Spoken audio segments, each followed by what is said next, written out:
Mesdames, Messieurs, bonjour et bienvenue pour cette journée technique organisée autour de l'exposition chimique des salariés en contact direct avec les produits de consommation neufs tout au long de leur chaîne d'approvisionnement. Une journée technique que nous avons baptisée du container au commerce. Quel risque chimique pour les salariés? Vous êtes très nombreux connectés ce matin. Merci à vous, plus de 600 déjà pour suivre cette journée. Une journée qui fonctionnera si elle est interactive. Vous aurez la possibilité tout au long de la matinée, de l'après-midi, de poser vos questions via l'onglet chat sur votre plateforme. Je recevrai vos questions sur la tablette qui est devant moi et je me ferai l'écho de ces questions pour que nos experts y répondent tout au long de cette journée. C'est une journée organisée par l'INRS. Alors, un petit rappel pour ceux qui ne connaissent pas l'INRS, c'est l'Institut national de recherche et de sécurité pour la prévention des accidents du travail et des maladies professionnelles.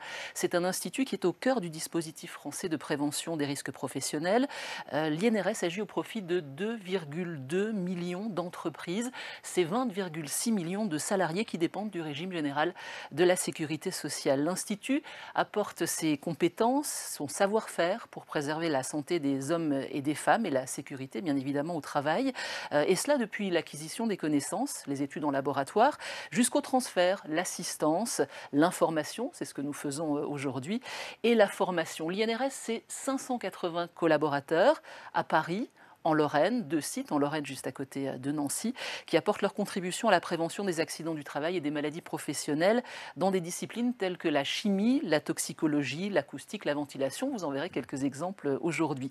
L'INRS a 76 ans, créée en 1947, est une association loi 1901, administrée par un conseil d'administration paritaire constitué de représentants des organisations des employeurs et des salariés. Son financement est issu du Fonds national de prévention des accidents du travail et des maladies professionnelles. Alors, tout au long de cette journée, nous allons suivre les biens de consommation depuis le transport, le bateau, les containers, les entrepôts, jusqu'au magasin, avec divers intervenants que je vous présenterai.